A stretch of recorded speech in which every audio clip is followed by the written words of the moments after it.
Today we'll start the session. Main our objective will be a continuation of the structures. We'll go with while loop and brief with while loop along with the for loop, what might be the difference, and implementing the shift registers, and we'll do some of the programs by using the shift registers. Better we can understand that where we can applicable for shift registers. And next we'll go with the arrays. We'll do some of the array programs and then graph, how to represent or display a graph. And then we'll go with the case structure and some sequence structures, examples. So maximum what we're going to cover is for doing any applications, simple applications, what might be knowledge is required. Those things we are going to be covering, and just glimpsing you people to that to further implementations. So with this aspects, we'll go with the while loop. Just I'll start with the new VI.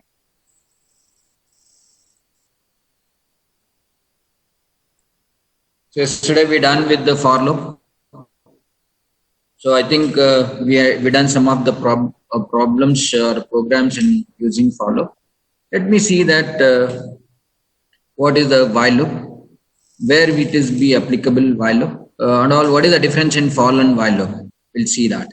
So come to the block diagram and find the while loop. Click on this.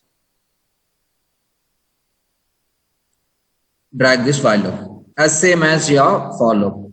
See here, this is your iteration and this is the condition where you are going to be stop your while loop.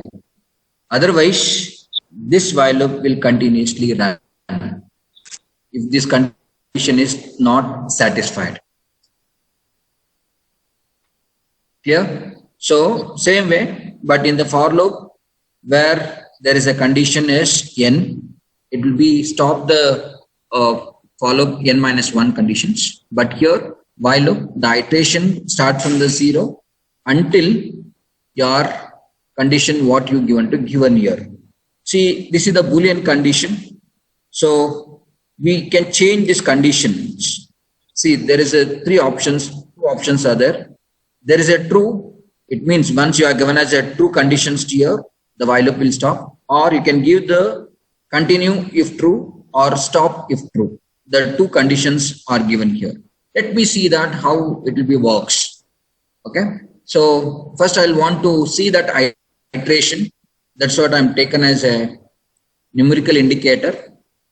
I connected to your indicator. The iteration I'm seeing here, but I want to give the true conditions or false conditions to stop my while loop. So what I'm going to do here is I'll take the one stop button. There is a in front panel, we have the Boolean. In Boolean, we have the stop button. Okay. Once I press this, once I press the stop button, I'm getting as a true. So whenever it is true, your while loop has to be stopped. This is what the condition I given. Once I want to stop my program or stop my loop, if I going to press the stop button, then it will be going to stop the while loop. So let me run with the one shot run. You can see that I'm taken as a whatever your numerical value is floatable value. So that's what it is incrementing. The iteration is going on. Once I going to press the stop button, your while loop has stopped. Okay. With this condition, I want to display the number from 1 to 10. How am I going to display the 1 to 10? How am I supposed to do this? Okay, so let me take this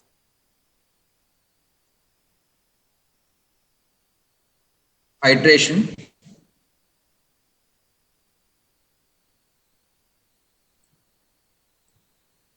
Is incrementing. Okay, I want to put the condition. I want to condition is n. This is your n. So whenever my n become 10, then I want to stop this. So now I don't want the stop button. It has to be stopped automatically. Okay. So how I'm supposed to do? See, whatever this iteration I value become equal to n, then your while loop has to be stopped.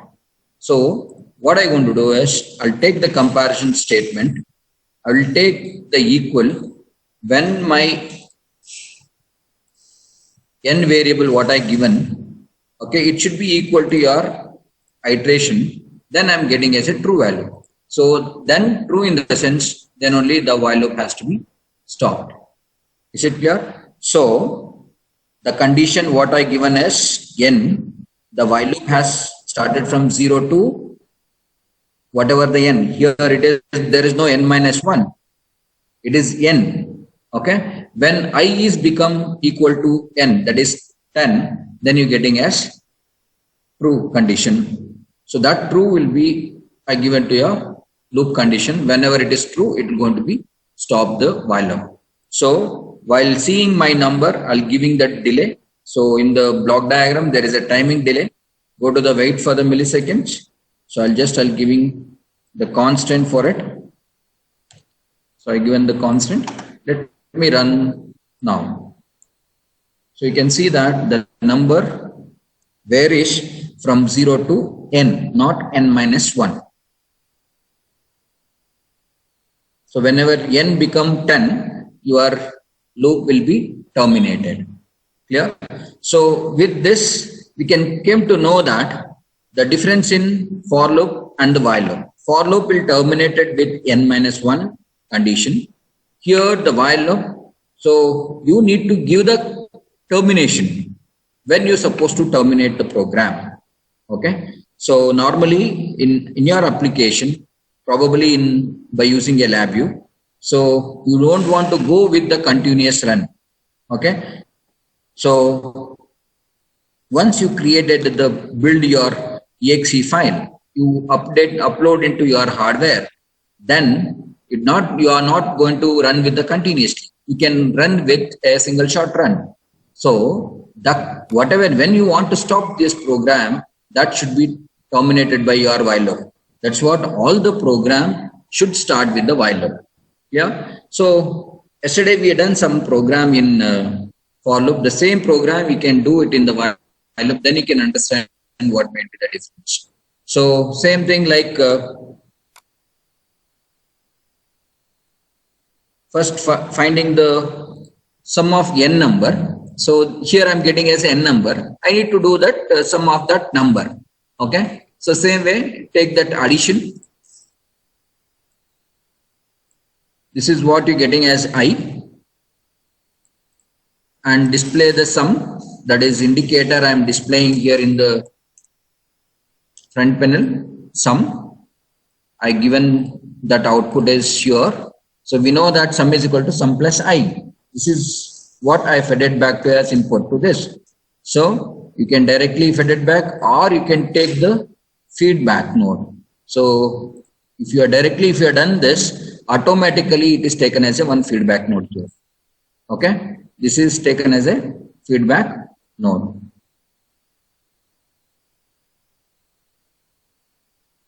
So now I want to create the constant to this. So constant is 0. Clear? Let me do it for addition of 5 numbers. So you can observe that 0 plus 1 plus 2 plus 3 plus 4 plus 5. So 5 number I am displaying here. Same way I am going to get the sum of 5 numbers in the sum manner. Clear? So similarly, instead of changing that factorial, whatever this addition, I replace with numerical pellets of multiplication. Okay, change this constant to 1. Now I should be start from 1. So that's what I incremented by 1.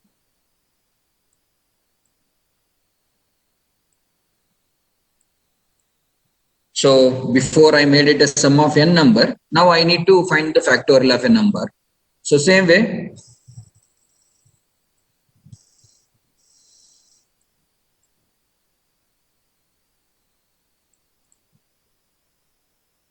so here I'm using the multiplication and the feedback I initialized to be 1. Let me run the same thing. So here the number is going to be displaying. Remember, you can observe that I incremented by 1 here. After that, I am displaying the number. So whenever I is 5, that number has taken as a 6. But you want to finding the factorial of 5 numbers. So automatically 1 into started with whenever that 5. Because I given the condition when n become 5, while loop has stopped. So that's what you are getting the factorial of 5 numbers. Clear? So this is the difference in while and the for loop. So maybe you can know the how to implement any programs using while loop and the for loop. Let me initiate it to the shift register in for loop and the while loop. What might be the shift register? We can observe that. Okay. So I'll creating a new VI. So what I supposed to do is just I'm taken the while loop.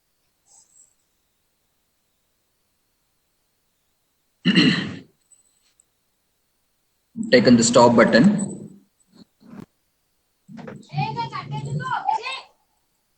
I connected to this.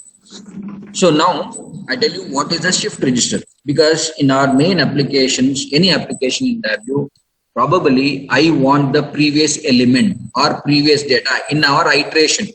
I want to store back that data, because here where I use that feedback node, the same way I store that value as a shift register.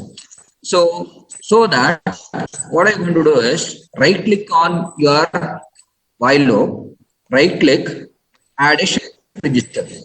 So he added the shift register here. So how it will be happening here is, for example, I is equal to 0. At that time, this is the value it is taken, the present value. This is the taken as a previous value. What is the previous of first iteration? Okay, you'll come to the next iteration. This will be taken as a second iteration value, and this value it is taken as a previous value. Let me analyze. We'll do some example, then you can understand this. Okay. So what I'm going to do is I've taken some of the LEDs to be displayed with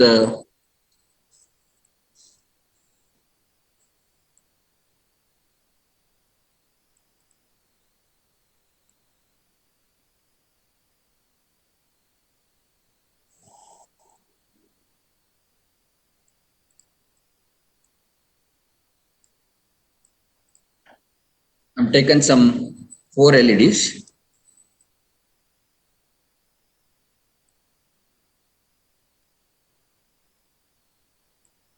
Okay. So whatever I given the value here, present value, it is coming, and that value in the next iteration, it is coming to this value. Okay. So for that, I connected to that first LED. Let me see what is happening here. Okay. Don't worry about it is showing as a broken wire, because default it is taken as a numeric until I initializing the value of the shift register. Okay. So next the value I need to be add one more element. So add an element. So that value comes to here in the next iteration. Okay. That is, I want to see that. I connected to the next LED. One more I want it. Add an element. I connected to the third one. One more element I am going to be add.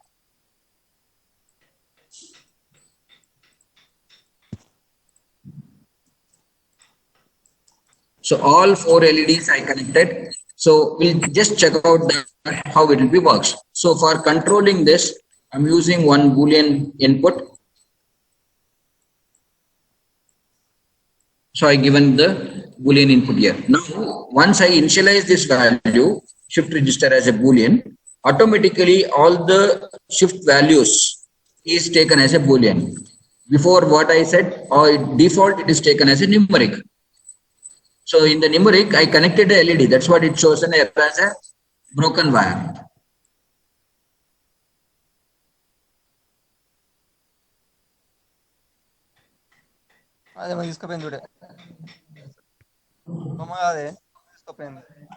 Okay.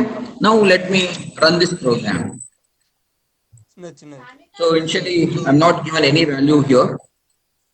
So let me given as first value to this 1. So 0. I want to know that the iteration has some delay. Okay. So just I'll go to creating the delay.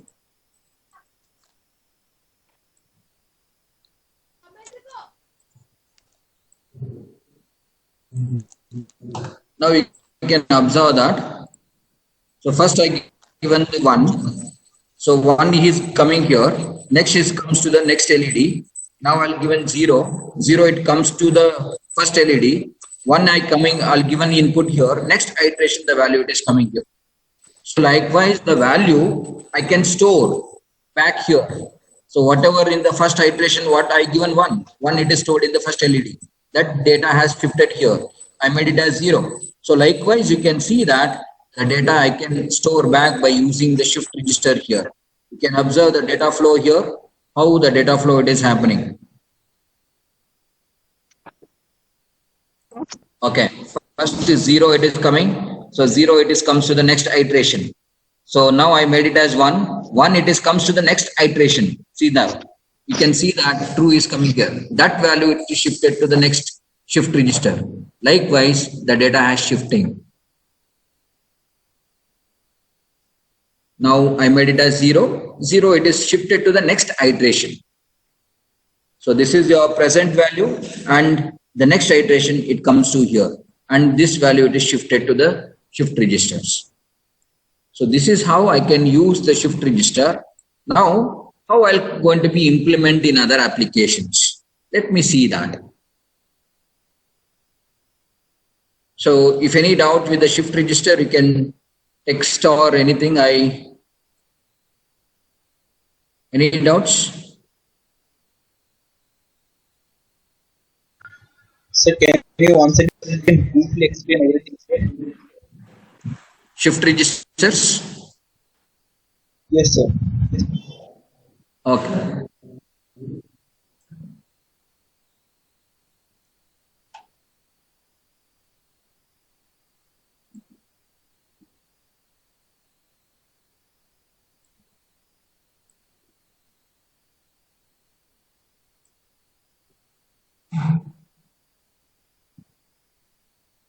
Okay. As we know that while loop, how it is working. So I connected the stop button here to stop my while loop. So first I'm going to be adding my shift register. Highlight your while loop. Right click on that.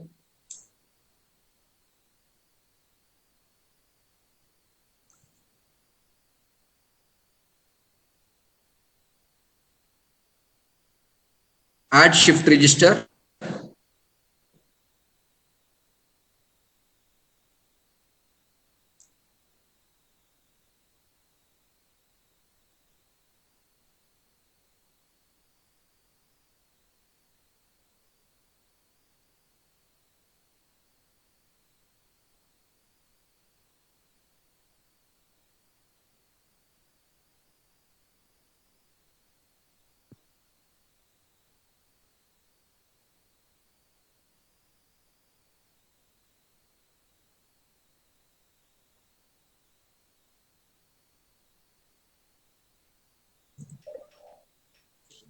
Okay, sorry for the interruptions.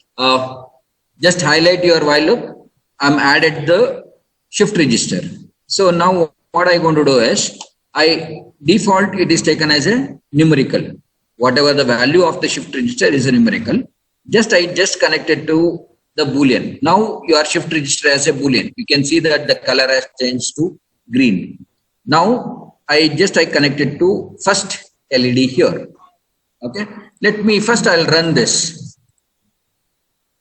You can see that I made it 0. 0 it is comes to the next iteration. Now I made it as 1 now. So 1 it is coming. Next iteration, the value it is coming to here 1. Here, this one I need to shift it to next value for the next iteration. So I want to be add that value. How I'm going to be add the next shift register?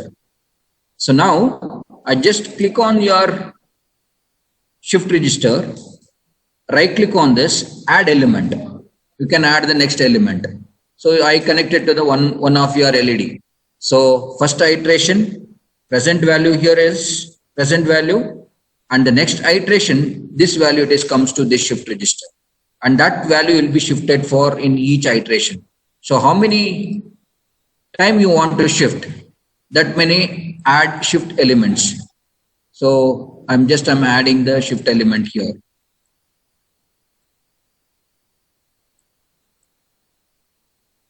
Okay, so same one I can use for the counters, as we discussed in some of the digital electronic system. So how I going to be generate counters? So this is how we can make a counter or shift registers. So that one value, it is shifted. Whatever the value you are given as an input, that value has shifted of your bits. Clear? Some more understanding purpose for the shift register, we'll do some of the experiments, programs, then you can understand that. Fine. Let me start with some of other experiments or other programs by using the shift registers. As we done with the finding the factorial of a number by using your while loop.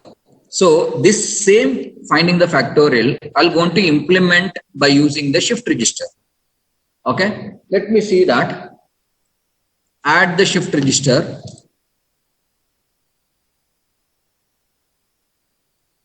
Right. So now what I'm going to do is I deleted the feedback node because I want the previous element to be multiplied.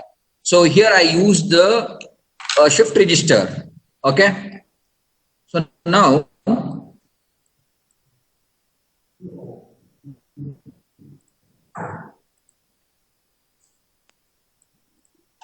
fine.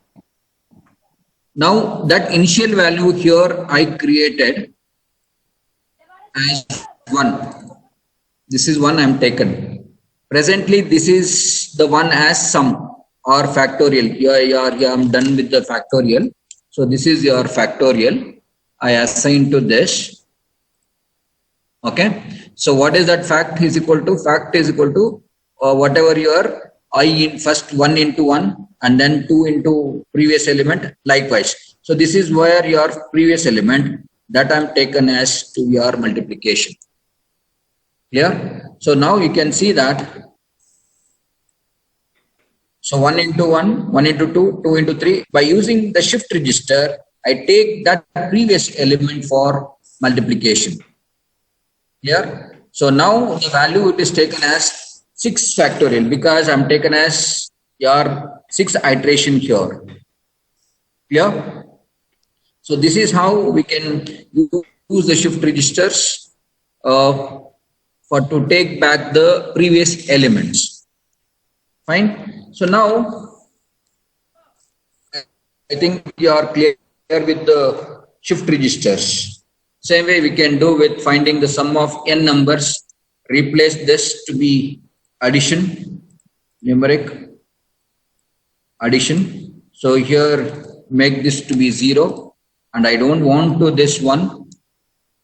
I take this as to be 0 only. Okay, sum of n number, you can see that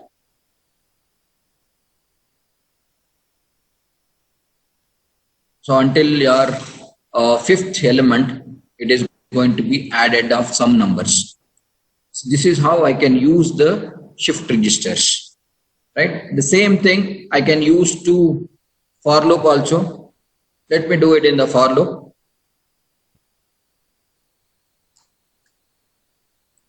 Take this for loop.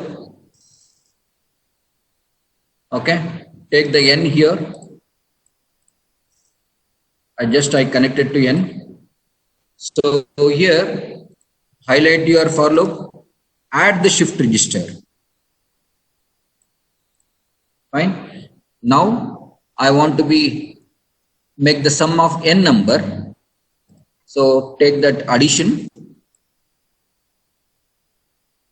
So first I value dash, and this is your sum number, and take the one indicator. This is your sum. I connected to sum. Now I want that previous element. I'm taken this previous element. So previous element, you want to be initialized to this, create a constant. So I initialize to 0 now. So this is the first iteration that is happening. Next iteration, this has to be fed back to here. That's what I connected to here. The value I fed back to here to be add with the next element. So next, I given this 5 element. You can observe that of 5 of n elements. So here I started from 0 to n minus 1. So until your 4, it is going to be added. The for loop will be stopped with n minus 1 element.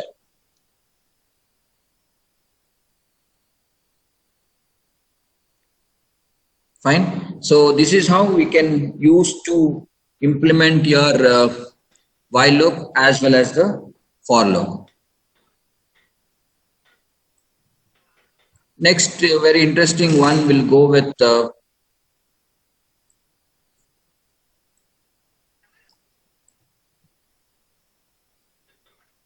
arrays. Okay. What is an array? Array is a set of elements. It may be your integer, or it may be a character, or it may be a boolean. So here, how do you create an array, right? So in the block diagram, we have the data containers. So in that we have an array, clusters, matrix, all one we are having. We'll go with the first an array. So I'm selecting an array. So this is your array. What kind of array element you want? So here I want just numeric. Numeric in the sense you want an input or output array. I want an input array. Remember, so first I'm repeating once again. Go to the front panel, go to the data container. There is an array. Just you place it here. So this array, you want what kind of a data type? It may be a numeric, or it may be a boolean, or it may be a character. So let me take a numeric. Numeric in the sense you want an array as an input or an output. Let me take as a control. Now your array as a control array. How many elements you wanted? You click on this corner to drag down. How many elements you want the size of an array? You can take that much of an array. Same way, you can take an indicator, place it here. This is now array indicator. You just drag down how many elements you want. That many element you will get it. Okay. So you just connect it to directly to this. We'll give the input here.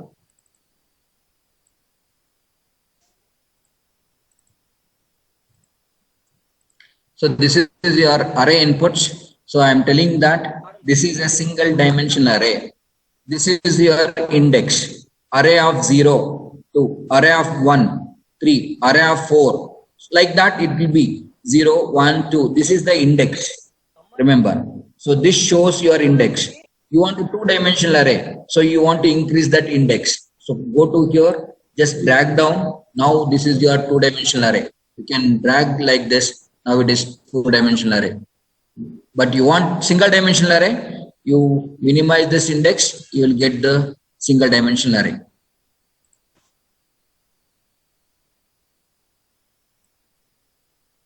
Whatever the element you are placed. So even you can place the element in the row wise or in the column wise, it doesn't matter, but it is only the looking of your arrays. Okay, let me run this. Whatever the element you are placed.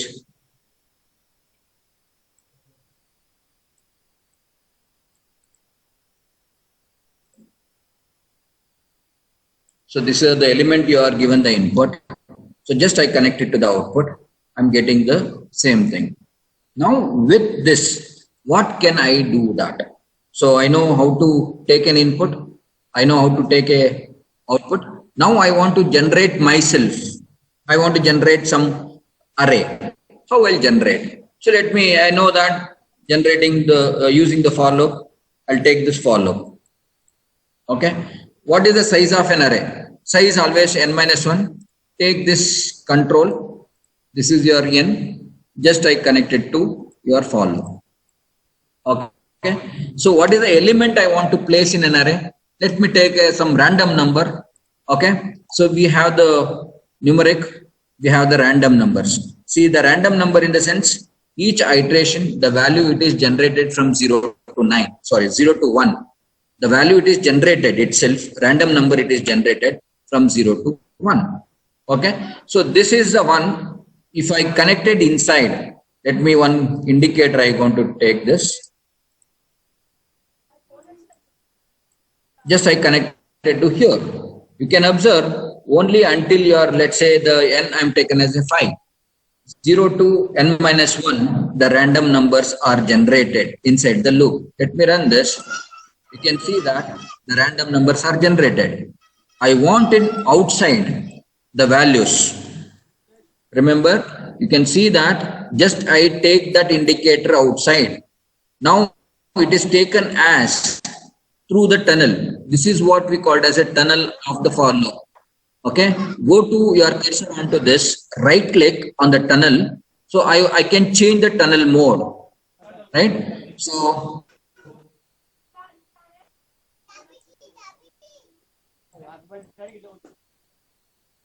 there is a tunnel mode. So here I'm taken the last value. If I go to take an indexing value, now automatically this has generated as an array. Okay, one dimensional array. How it will the one dimensional array will taken. So that's value, whatever this value, I'm deleting here. Instead of this, I connect it to your array and taken.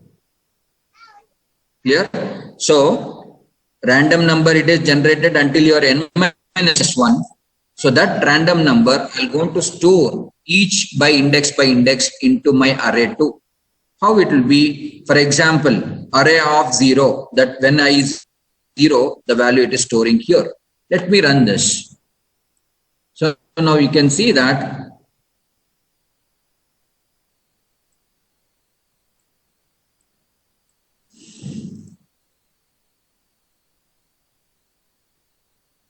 five random numbers are generated and stored in the array 2. This is where whenever I is equal to 0, the value it is comes to here. Whenever I is equal to 1, like that, with an array values, it is stored automatically.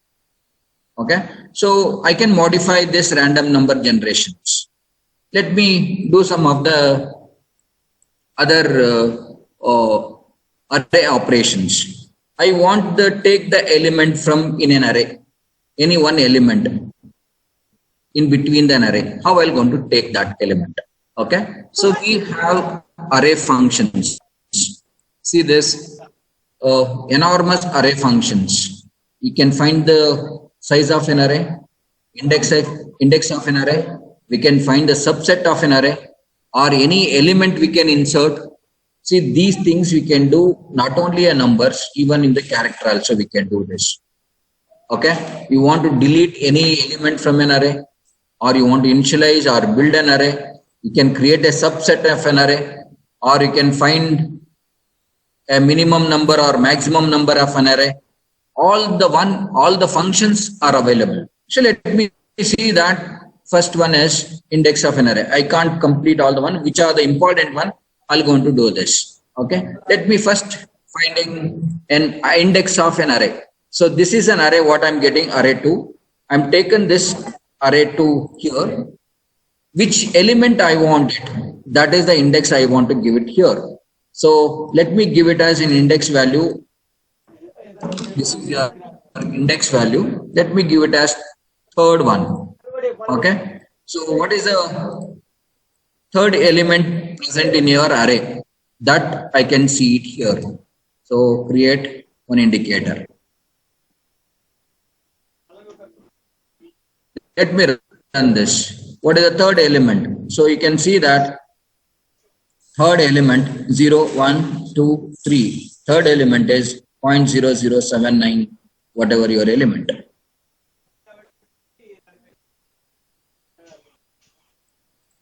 This is your third element. I can make it as second element. This is a 0, 1, 2. That is 0.855. So let me see that. So whatever so because the random number I made it, every time the value is changing. So second indexed value 0, 1, 2, that is 0.638. It is showing as that. So likewise, I can insert the element into an array or find an element in an array. I can do by using index of an array. Clear? So we know that how to generate an array, how to inserting an array, or we have, let me take one more functions. We have a rotate. So this is, I have an array. I connect it to this array. So I create an indicator.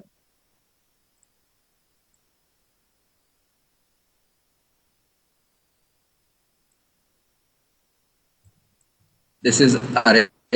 So how many times you want to rotate?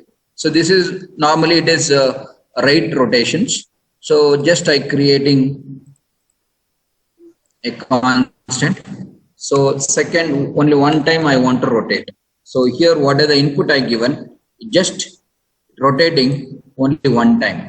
You can see that the data has rotated to the what is this right side. So third element comes to the first element. This comes to the second. Likewise, it is rotating. Clear? So see, likewise, whatever the functions are available in the arrays, we can do. Clear? So, or we can take one more array functions like any finding, like anything. Okay, let me take it as for sorting an array. So I'll just take the same array. After rotations, I'm taken, or before rotation, I'm taken this array. Okay, let me see that after sorted. So this is your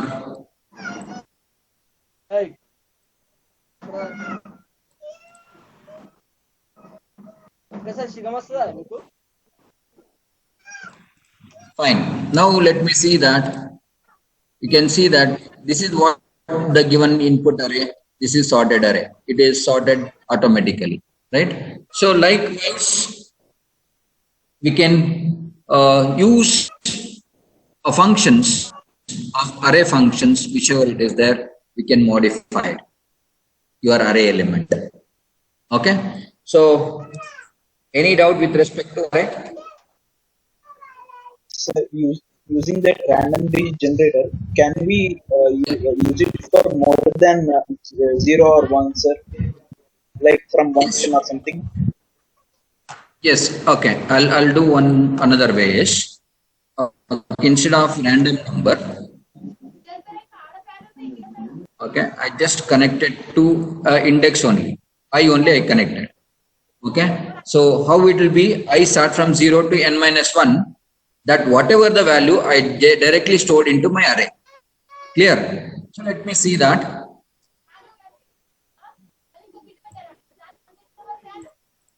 Let me run this.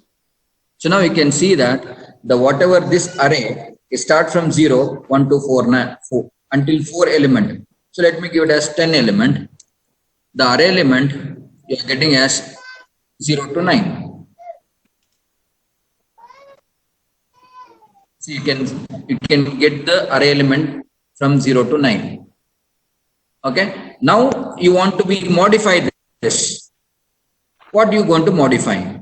You want to something with this, you want to add with this 2 number or multiplication, whatever the things you wanted, you can put it here, I value, and give some constant to this.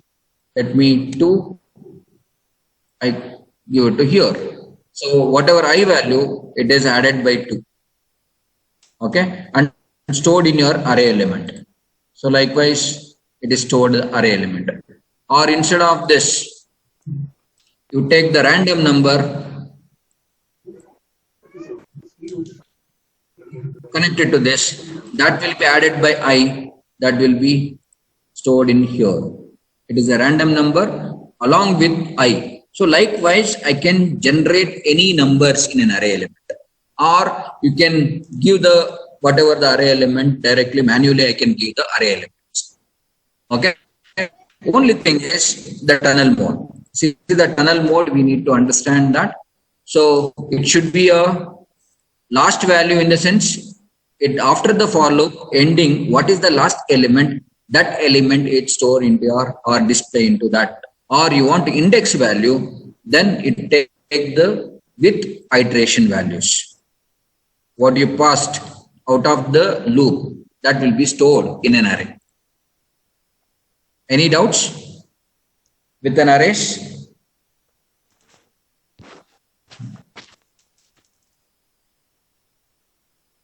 I think hopefully you people understand some concept by using for loop, while loop along with arrays.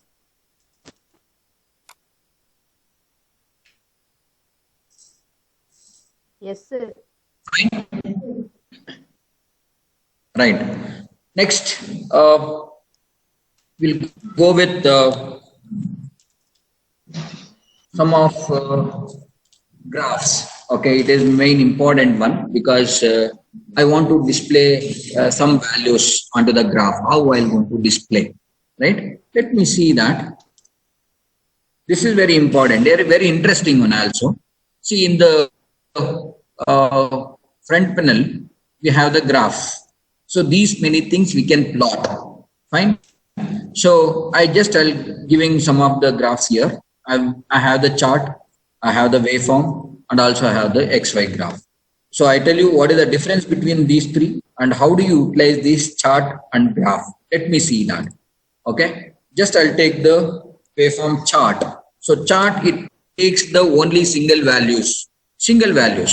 Okay. So let me plot the values through the charts. Let me take one follow.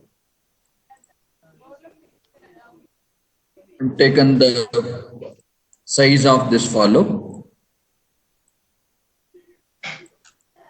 10 element I want to take. So I'm taken the random number only. Let me take random because plotting the random number, it is easy. So now I just connected the random number. I'm creating the random number. Those random number, I need to plot it. Whatever I display in the arrays, same way I plot in the chart. How well suppose, let me run this. See now, I'll change the length.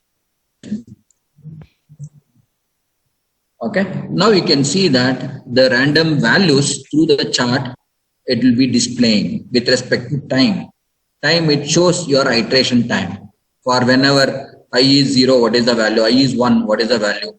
Whenever I is 10, what is n minus 1? This is the 9th one. What is the value? That will be plotted on the chart. Okay. Let me do it once again. One more time I am running this. See now, you can observe that the chart, it is a continuous plot. See, after ending of that time, 9th, where in the first running time it is stopped. Continuation of that, it will be running until your n minus 1. Are you getting? This is the only the difference in chart. The same thing, I want to plot this into the graph. Okay. I'm taken the graph.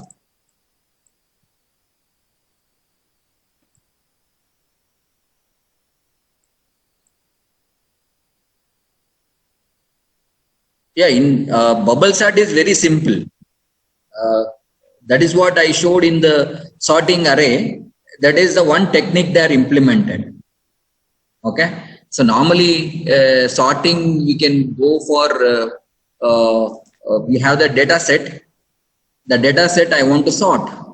So in that case, we can use that. The numerical sort, it is very simple. We can do that. But if you go for some data sets value for sorting or finding an element in the data sort, that is, we can use in arrays. Okay, fine. So now I'll go with graph. You can observe that. See now, this is the ending previous loop, 19th to the next 9th, whatever the n minus 1, it is plotted. Same thing, now it is plotted from 0 to n minus 1, 9 in the graph also. But graph doesn't retain the previous values. Remember, now I'm going to do once again. So now again, it starts from the 0 with the end with the n minus 1. This is also same thing, but it takes from the previous element. Okay, it takes from the previous element chart as plotted. If I continue this, see from the 39, it is continuation is happening. But graph, it takes only the from the starting from the 0 until you are where you are stopped the loop. That is n minus 1. That is the difference between chart and the graph. Okay, so same thing you want to, you can observe that. I'll create some delay.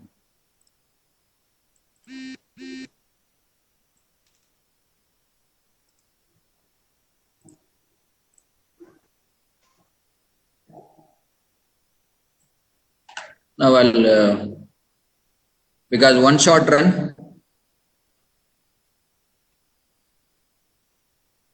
Okay, what is happening here is, after this loop only the value it is going outside of the loop. That's what it is not taken continuously.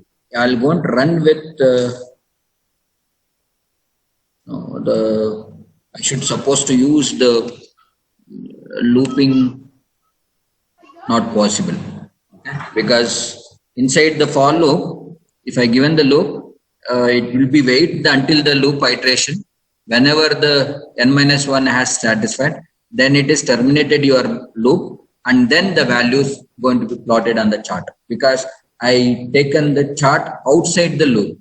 That's what. That is the only thing. Or I'll taken as an inside now. Let me see that. Okay. So now I'm going to run this. You can observe that continuously the value it is. Okay, I'll create now delay.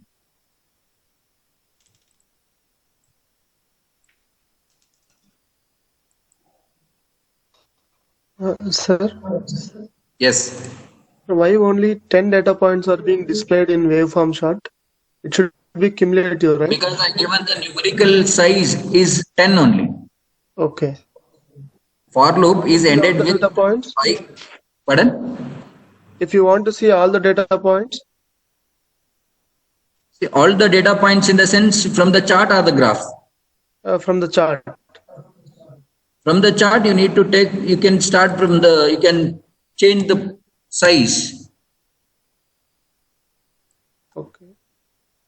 Okay, while running time, you can observe that once you can change the you can modify that. Okay. Chart, it is continuation of your data from that variable. Graph, it present loop, what is the existing value that will going to be plotting. That's what the difference in chart and graph. Where you want to be use the graph, you should know.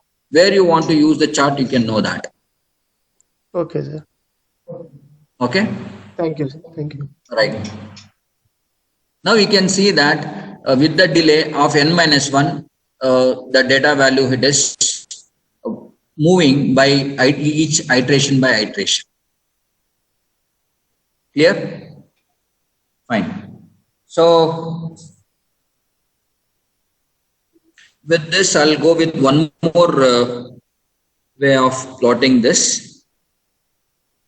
I think I'll have the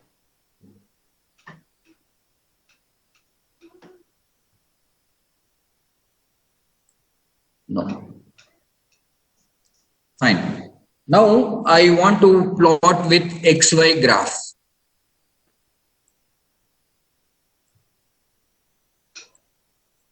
XY graph.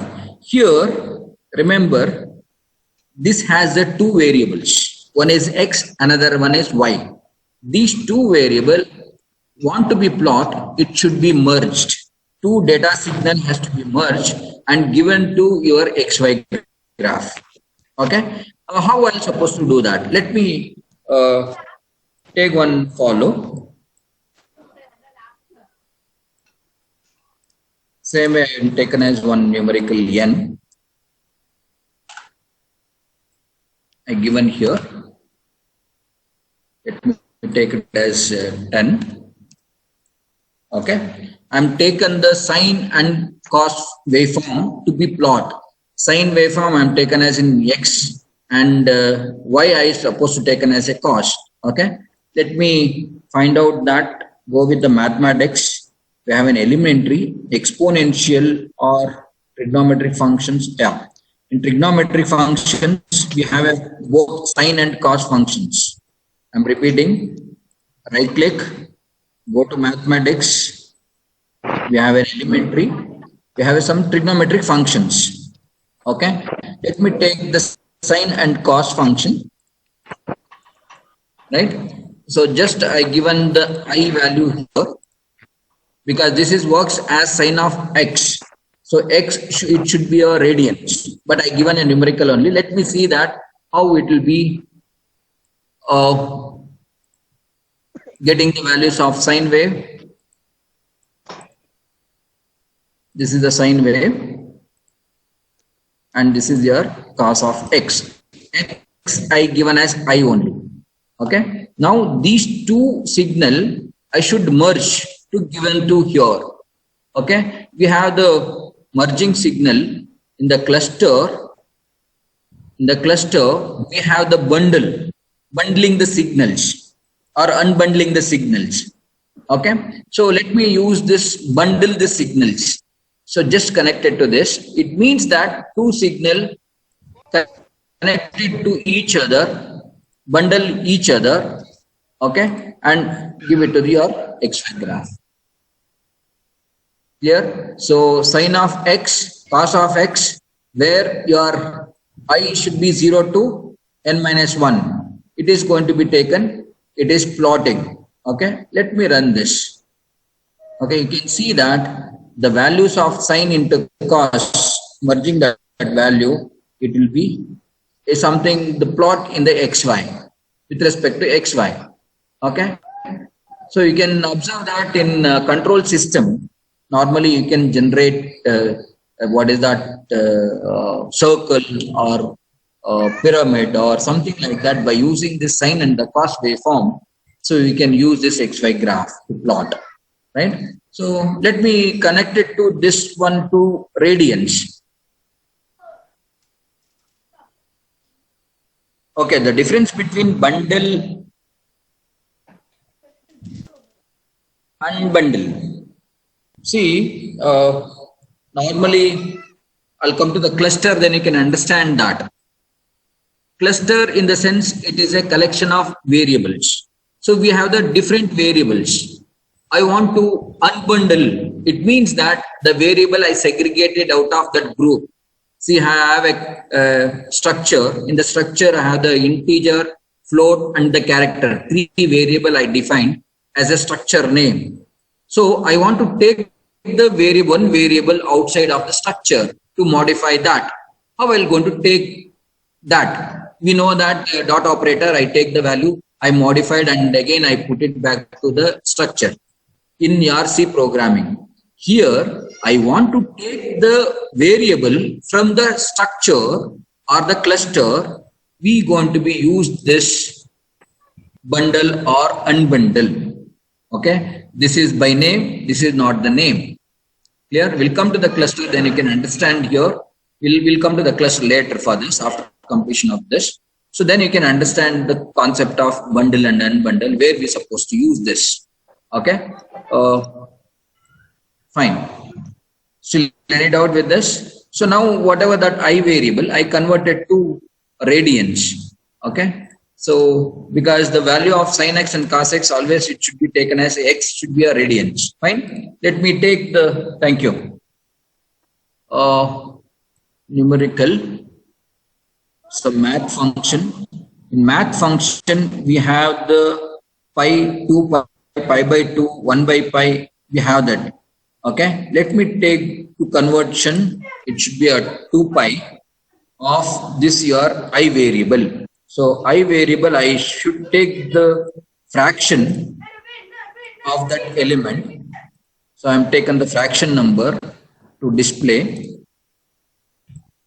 Okay, that should be multiplied by 2 pi. This is a fraction number and that is your multiplied by 2 pi. That will be converted to your radians. Now it is a radian of x I given as a radians. Now sin of x and cos of x, it should be a radians value. Now we can see the difference of the integer value along with your radians value. Now I'll go with continuous run. I'm changing the n value. You can observe that how your value has changing caused by sign. Your data, if you are increasing, you are getting as a full circle along with this. If you want to decreasing that, let me give it as the value as 5. You can see that 5. Let me increase that value. So otherwise you can generate a shapes with using sign of cos. Clear? Any doubt with respect to your graph and the chart and XY graph? We can change this to be 100. So in real time, I can give the input. I can see that what is the progressing is happening. Fine.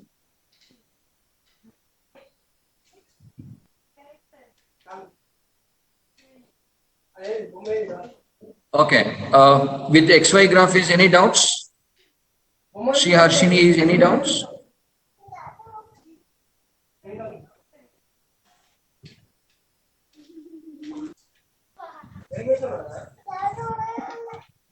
Fine. So let's continue with the next concept because there is no time. Fine. So in the structures after the what all we completed is first we completed the numerical Boolean also we completed, and strings, as we know the string functions are there, we can do that. We have the graph, I given the glimpse of the graphs. Okay, so using all this variable in this block diagram in structures, I completed the for loop and the while loop. Okay, most probable we are going to be using the case structure. Okay, let me use for the case structure. We can understand easily what is a case structure, where we can applicable it is. Okay, after that we'll do some simple application by using all this one. It will be very good to understand. Okay, so fine. In C programming, you people know that switch statement. That is you have the variable. That variable have the n number of cases. Each cases how it should be matches, then it's going to be execute that case event. Likewise, here also we have the case structure. This is your case structure.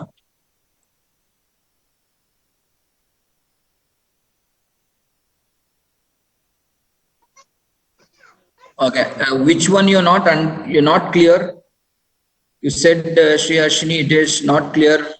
Please tell me. I can repeat again. Which is the one?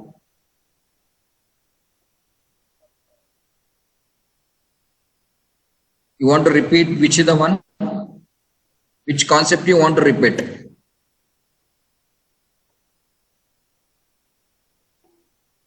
Okay, thank you. Thank you. Okay, shall I continue with the switch statement or case structure? Fine.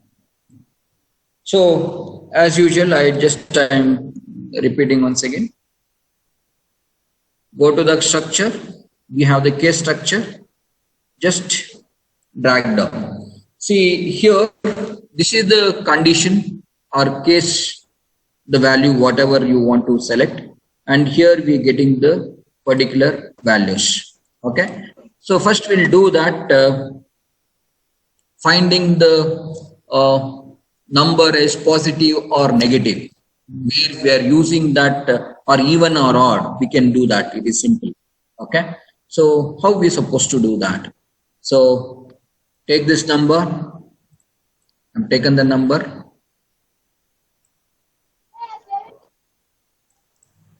Okay. So this number I want to divide by 2.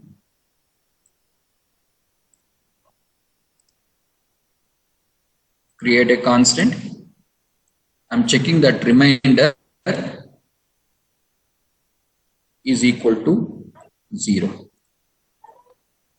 Is equal to 0. Now here I have the two cases. That is a Boolean case. Okay. One is the case is true case and another one we have the false case. In the yesterday we done the same thing. Here we are using the select one. Okay. So here I can go with case structure to implement this. The same thing I connected to here. Okay. This is the Boolean now. Boolean case. You can see that Boolean case we have the true and false case. So comes to the true case, what I want to be display here. Okay. So let me take one indicator, string indicator. I'm taking this to be display that. So string indicator. In this case, what I supposed to be display. So go with the string and constant. So this is your true case. It is even number.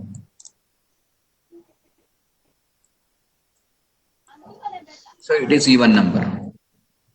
So same thing I want to do it in the false case. So false case, what I supposed to do is just I'm copying this.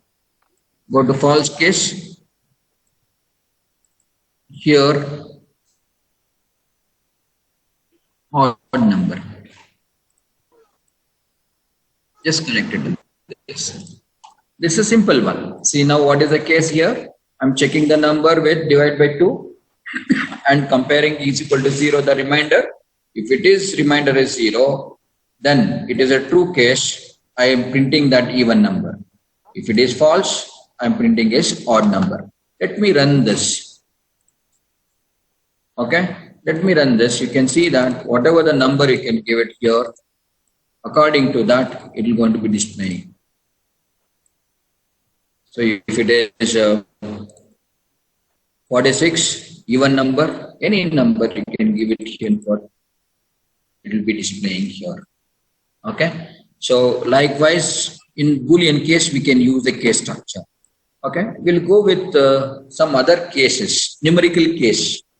Okay. What I want to do is okay, in a week I just entering the day number, the day has to be displayed because here I want to just shows that how we add the numerical cases.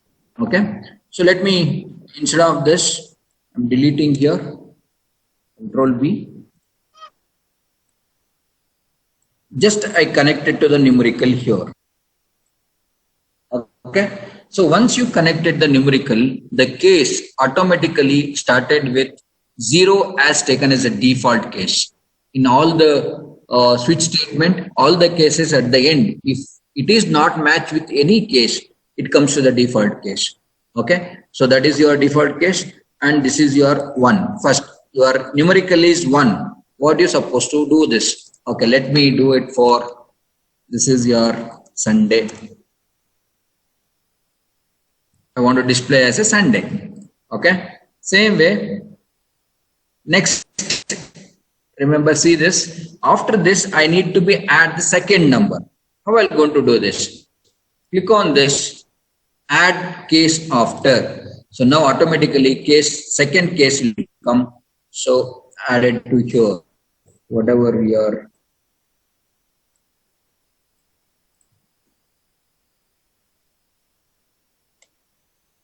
just I'm connecting to you. Yes.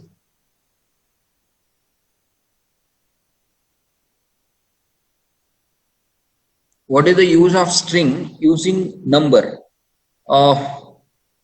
No, here I'm giving the case structure, the case value as a number.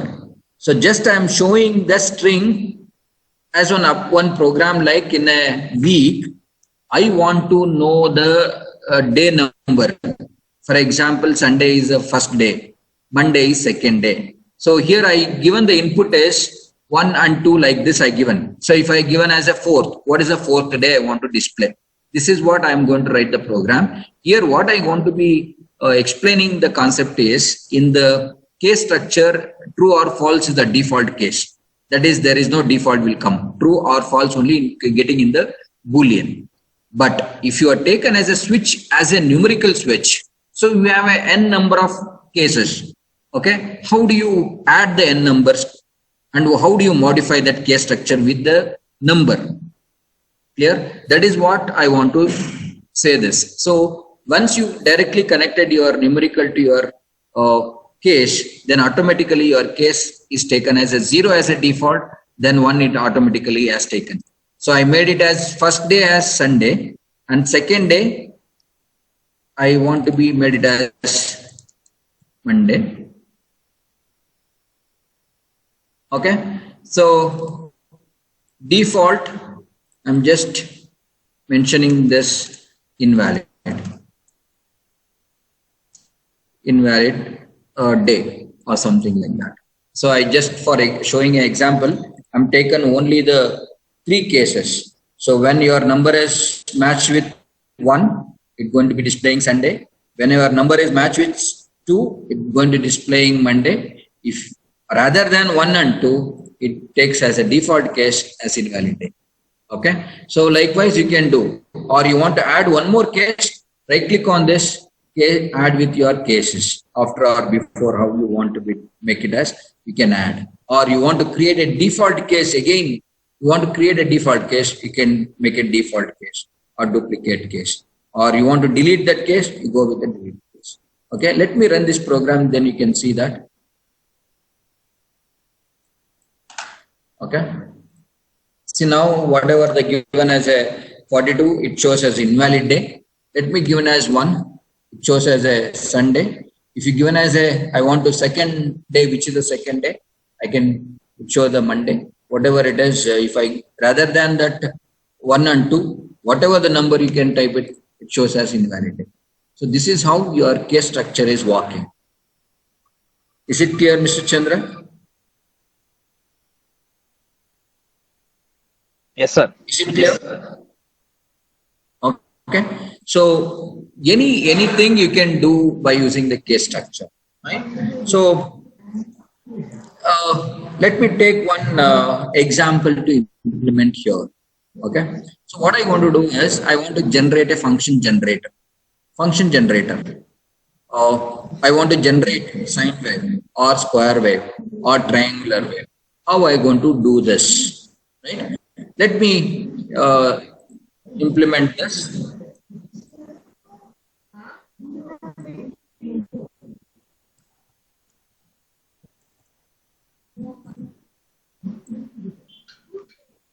Okay, I'll take the separate one, case structure. Okay, fine.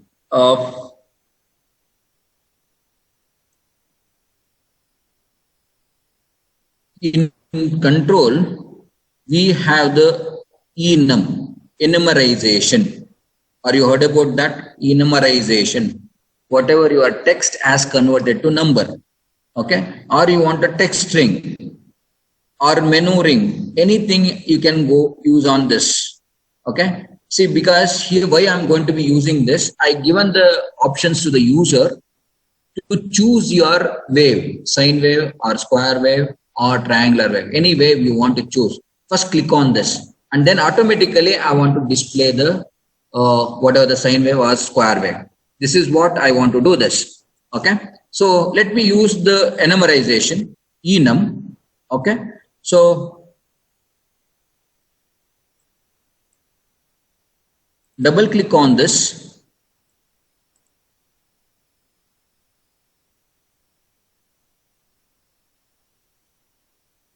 edit item or it automatically coming that. Okay. First, what is that? I want to generate sine wave. Insert. Okay. So sine wave, the value it is taken as 1. So enum, automatically the value it is converted to numeric. Okay. Then again I want to use the cos, and next triangular wave. Okay. So okay, fine. This is enough. So I taken as a 3 variable. One is sine, cos, triangular. All these values as taken as the values as 0, 1 and 2. Remember, for 0 it is triangular, cos is 1 and sine is 2. Fine. Now I made it as click OK. Now we can see once you click, move on your cursor, you can see the options are coming. So once I click on sine wave has to display with respect to your frequency, amplitude and all the things. I want to do that. Similarly, if I want to change to cos wave, so cos wave has to be generated, or triangular, it has to be generated. Okay. Likewise, or cos instead of, I'm going to do that square wave.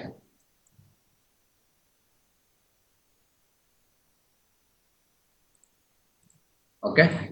3 sine square triangular. So yes, enum is a keyword, but here how do you use that? That is what the things, because in the C programming, how do you using that enum and whatever the variable name within the flower bracket, you given the variable list. Those variable list is converted to numerical values.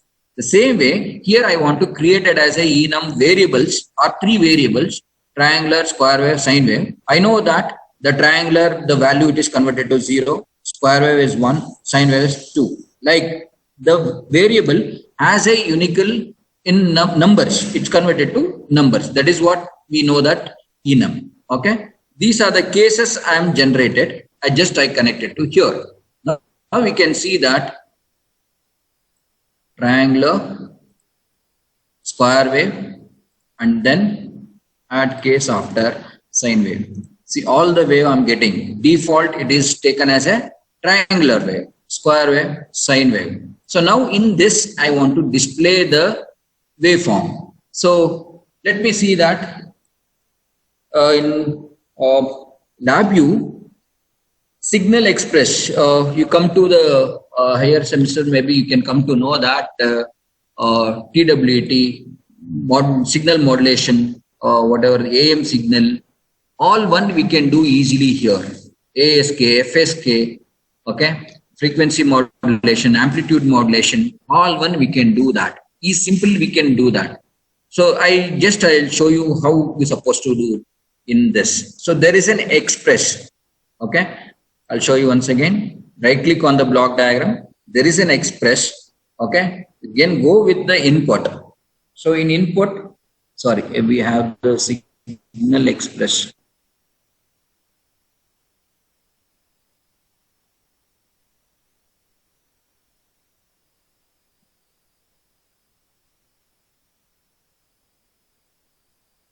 Data communication.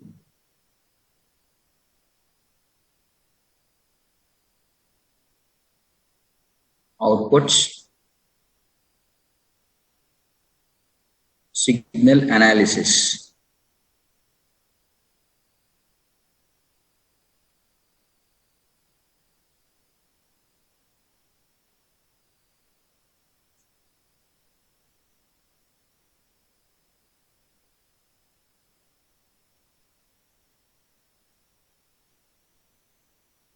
Okay, we have the simulate signal. Okay, click on this, place it inside this. So I'm repeating once again.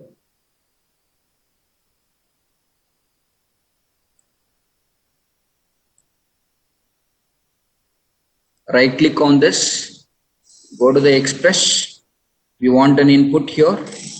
So normally if you have the data acquisition card, through the data acquisition card, we can read the signals, whatever the signal you wanted. So this is the functions we have that. But I want generate myself, signal generate. Okay, you want to simulate yourself.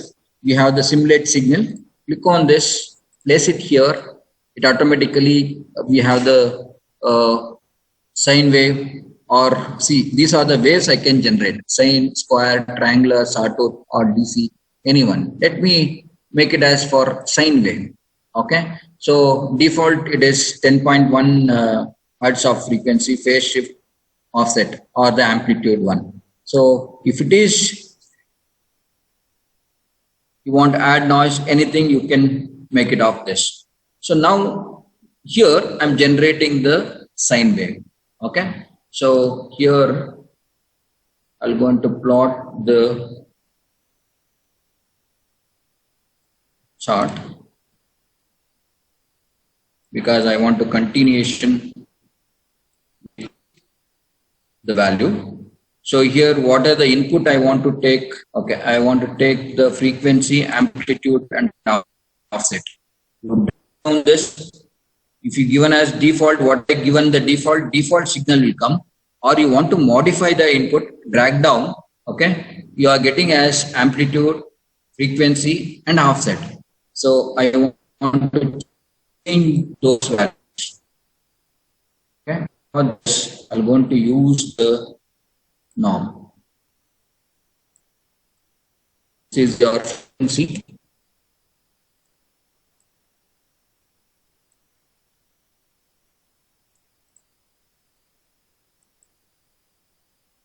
One more I'm taken. This is for amplitude.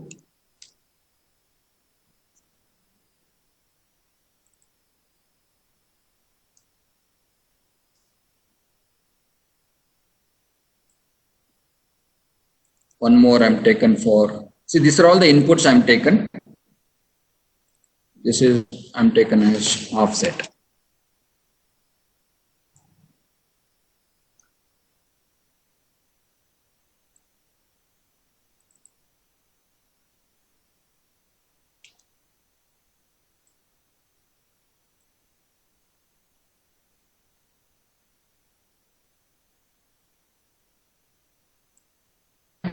So I just connected to amplitude variable to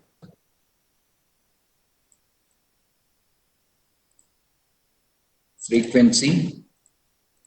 I'm connected to the frequency here, and offset. I change this offset. Okay. Next case, what is that case? Square wave. Click on this, double click on this. What is that wave you wanted? Square wave. Click on the square wave, make it okay. Now automatically has changed the square wave. You want to give the amplitude of square wave and frequency of this and offset of this. Next, copy and paste it for triangular wave. Double click on this, change this wave, triangular wave, make it okay. Now we can amplitude, frequency, and offset. So now we can see all the one I generated the sine wave, and similarly square wave, the output I should connect it to here, and whenever it is triangular wave, I connect it to triangular wave. Okay. So this should be run in while loop until my stop button,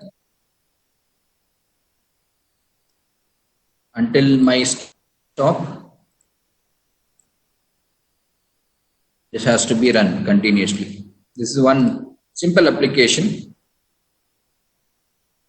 Now it is clear. So I use as a enum whenever which is the one I want the sine wave, means I need to display the sine wave. Okay, so let me run this continuously. So now I'm getting the, I made it as sine wave. I'm changing that frequency. Okay, I changed to 100.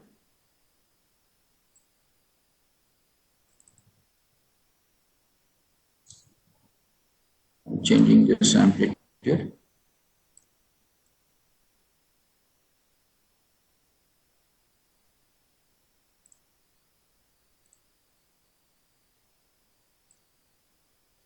So some of our replaced with the graph will go with the, let me check with that.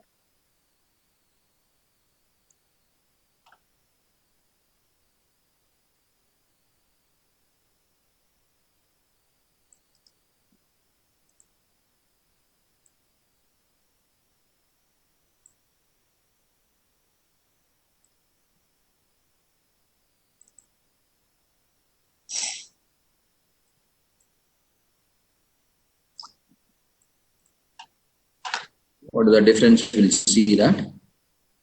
So now we can see that instead of chart because it is a continuation wave, but here with respect to your amplitude,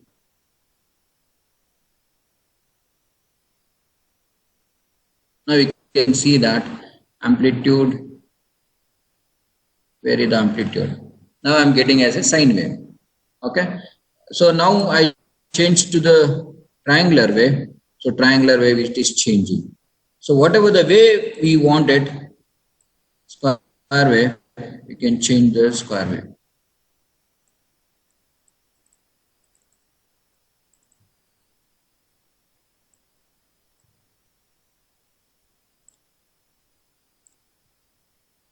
Want to stop it? Stop the button. Make it as 50. It will be simple. Make it as 50. So now we'll run this. You can observe that.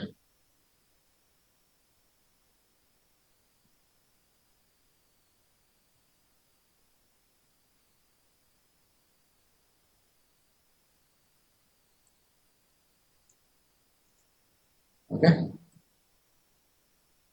The amplitude variation and frequency or offset, the DC value is shifted. You can see that. Amplitude value shifted to offset value or keep it 0. So likewise, I can generate my signal with using my K structure, whichever the wave you wanted. Select the triangular wave it is coming. It means that whenever this case has matched, so I generated the triangular wave here. Triangular wave it is coming here. Okay. So this is the one simple program to generation of your waves. So simple, it is a function generator, something function generator. You want to click on this like, okay, I want to click sine wave. So sine wave has generated, you want to change the frequency or amplitude, it automatically is changing with respect to that. Okay. So the same signal, I can give it to my acquisition card, I can generate, I give it to any of your circuitry. So this is also, it is possible here. Clear? So any doubts with this? Any doubts? This is a simple one. We made it for to be understanding the case structure, while loop, and enumerization. So please practice with respect to this information. You can do so many programs. Okay. So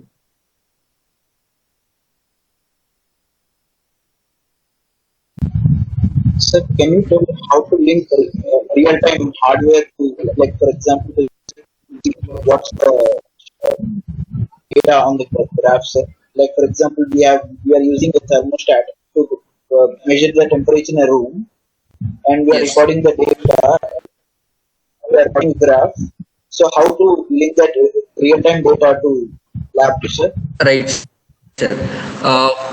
See, we have the data acquisition cards in LabVIEW. National Instrument has a set of data acquisition cards like DAC and RIOS. Okay. For the student version for 5 volts, we have the MyDAC and MyRIOS.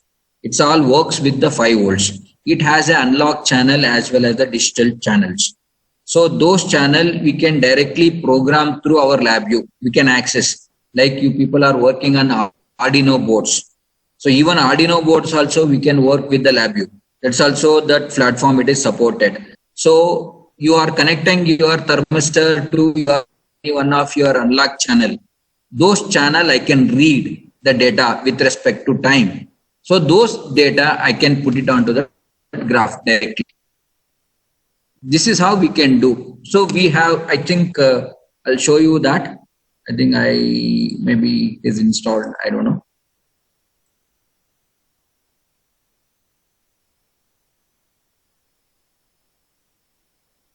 No, my system, it is not installed. So I have one more Maker Hub. This is the tool we can use for your any Atmega processors like Arduino boards. You can use this toolkit, Maker Hub toolkit, to implement your third-party hardware like your Arduino board or Atmega board. Directly, you can link to your USB port. It will be detected through your port, and it is detecting your I/O channels. Okay, I'll show you how one simple example in this.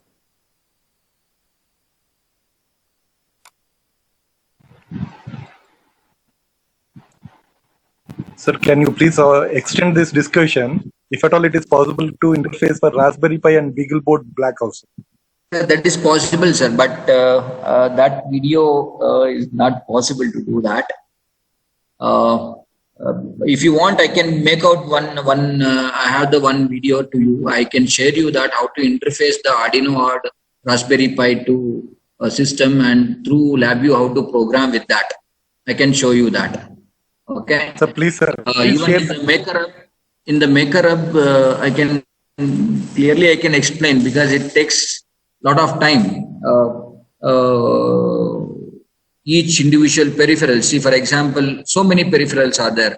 Unlocked peripherals and digital peripherals. Even whatever kind of sensors we have, normal sensor for supported with the 5 volts. Those are, we can communicate it with the LabVIEW with a third party, Arduino Uno or Arduino platforms. Okay. So there is a separate firmware it is available. That firmware we need to be installed. It will be supported through your Maker Hub. Right, sir? So that is Arduino or Raspberry Pi. Directly we can interface and we can program with that. I'll show you one simple example in that. So go to the Maker Hub, we have the link. So first we need to open this. See, it is supported through the serial port. Okay. It is asking that which port it is connected. So if you connect it, it is going to be identified. So once it is identified, then you can take that through port, which channel you want to be reading that. So go to the peripheral, you want to read the unlocked channel or digital channel. So you want to read the value from the unlocked channel. So you can go unlock channel and read it. So it will be taken that. So here you can see that unlocked channel. So you give the reference to which channel you are reading. For example, your thermistor, you are connected to the unlock line of A0 or A1, A2 something. You are connected to that. So give the channel number. And corresponding voltage level, it is coming here. Okay. You take that voltage level, you can plot it or scale the value with respect to what is the value read by your sensors. That is how we can do that. Is it clear, sir?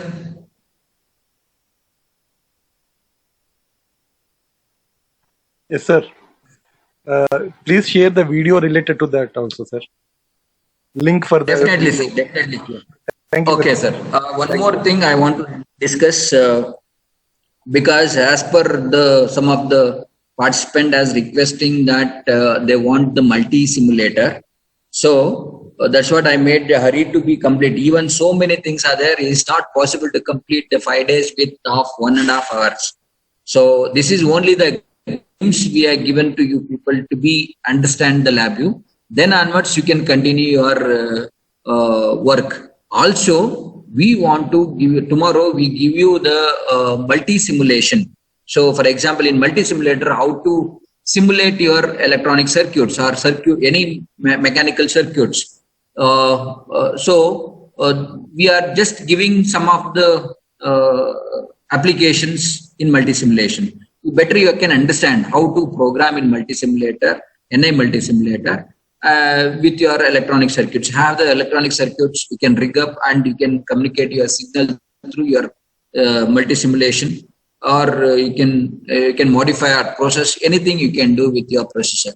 So that is what we planned it. So tomorrow we giving you the multi-simulation introduction as well as some of the programs and how to utilize the multi-simulator, and also further related to your PPTs and as well your videos, all the one we plan to be put it along with your certificates at the end of the day. So because video, it is taken as more size, 1.5 GB, 2 GB, it is not possible to share directly. So that's what we are scrutinizing the part, which is the one, it is very important part. So those things, we plan it to be put it onto that. And in multi-sim, yes, electrical also we can do, mechanical, electronics also we can do in the multi-simulation. So multi-sim we are going to be explaining tomorrow. Also we may be sharing the software to you now, a multi-simulator 14 version. Please install your system and you can practice on that. Probably all the electronic students may be working on that multi-simulator. So we going to be explaining the different platforms. Okay. So we trying to be inserting the PLC in multi-simulator. So how it will be works. So because point of the mechanical faculty are the students, we going to be explaining the PLC in multi-simulator along with some of the electronic and electrical circuit to be generated or simulations on tomorrow.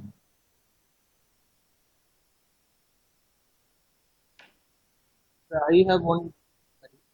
Anything? Yes. Okay. Hello. Can you hear me? Tell me, sir. Yes. Regarding, as you said, that it is just a glimpse. Like, Please loudly, sir. Yeah. As you said that it is Please loudly. cover the 5 days. Hello, can you hear me? It is not. Can you hear, sir? Yeah. now? Yeah. Now it is okay. Please tell me, sir. As you said that it is not possible to cover all the things in these 4-5 days, that I can understand. So in that aspect, I would like to ask that can you provide us some materials like which we can follow after this end of these 5 days? Definitely. To, like, practice ourselves. Definitely, sir. We are there for that. Definitely, sir. We are there for that too. Because whether that be PPTs, videos, or some official manuals of the softwares which your company already has, something like that. Definitely, I'll share you the total manual. Go with your lab, each individual thing you can refer with that manual. Not only the manual, with respect to all the functions, we have so many examples to be understanding. We are also sharing all the examples. Along with that, some of the projects, some of the mini projects, simulation projects, that's also we going to be sharing that. Don't worry about it. Here we are not making any money kind of things. This is only the knowledgeable sharing webinar. Okay. Don't worry. We are all sharing all the information to your mail ID, whichever we are communicating to now. Okay. Many thanks. Thank you. And any people are want to be really to be go with the certification, definitely want the training, because in our center, academic center, so many people, or even the company from the BL and ISRO people are coming to our college to take up the training. Okay. So many people are clear the CLAT certification people in our center, and their people are working in NI platform companies. Also, our students taken the intern as in National Instrument. So anyone want to be interested to learn after your education or in the what is the vacation period, or anyone are interested, please come to us, come to here, and we have enormous hardware, because The outsiders doesn't have any hardware. NI hardware is the, you want to purchase any single sensors or single data acquisition board, it costs be more than 50,000 rupees. So that will be not affordable. So please, you can utilize our center. So you can practice your own work, or you can have projects or any kind of certification program or anything you can you wanted, you can communicate to me. Okay. So this is not any advertisable things, but I given the reference what our academy is also is doing it. So if anyone are interested, you can come and yeah. So regarding certificate, I have one more query. That is, this certification program is different. And for this 5-day seminar, are we going to get any certificate? That I have a doubt actually. I wanted to ask. Yeah, for these 5 days, whatever we given the workshop, no, with respect to that, we for attendees we given one certificate to everyone. Okay. Okay. That is Now what it's we clear. given. Okay. Yeah. One more. And that certification program is different. Yes. Programming is different. One more is we have the certification, class certification in one day. What Vishweshwaran has said, it is globally recognized. They're given the badge for you people as a LabVIEW certified people.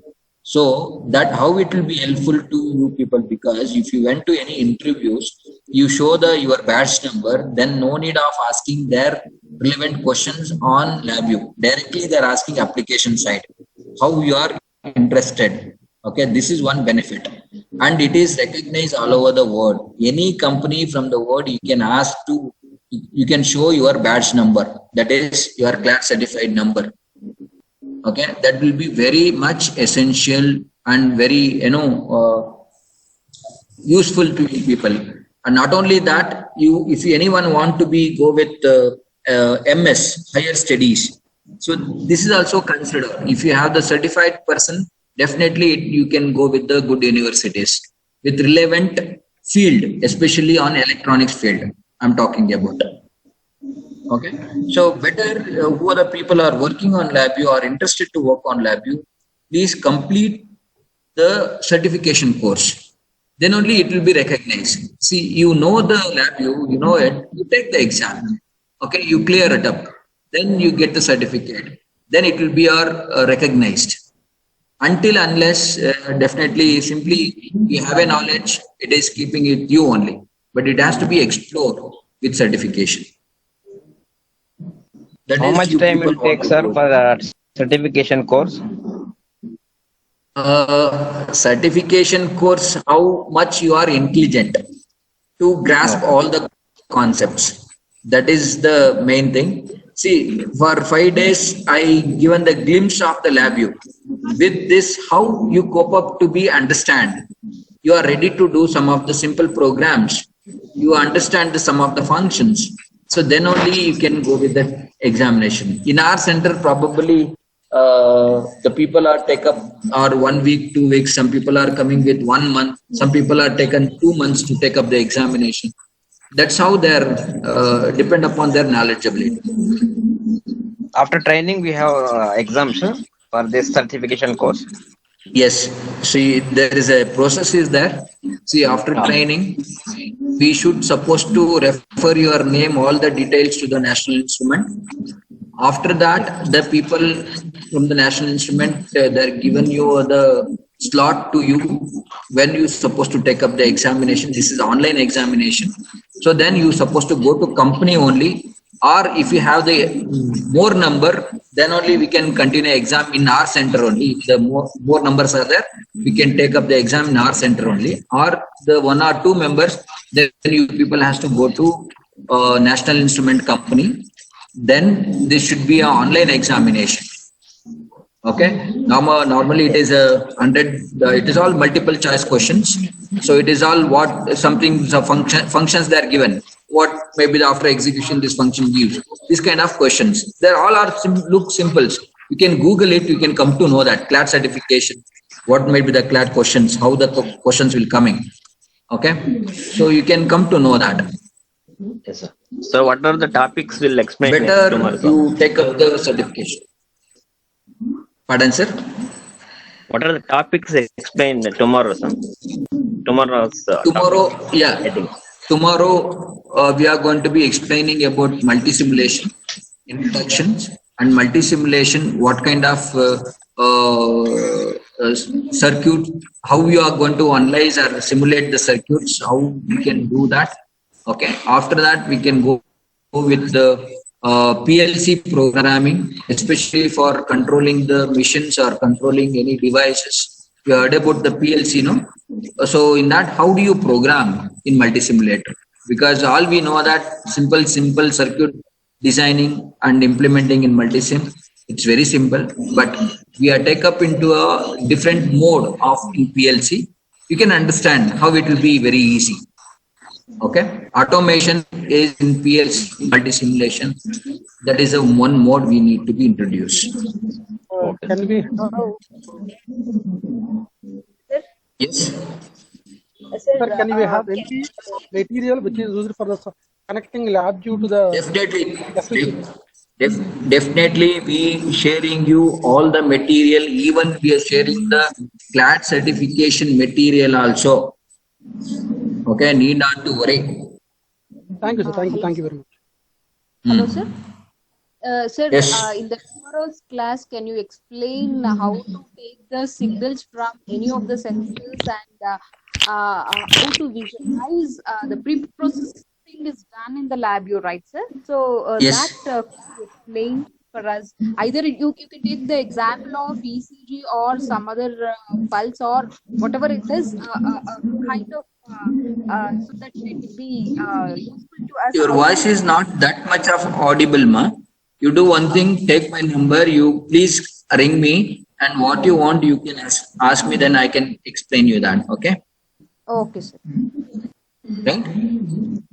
Fine. Anything, other? I think everyone knows my number and mail ID.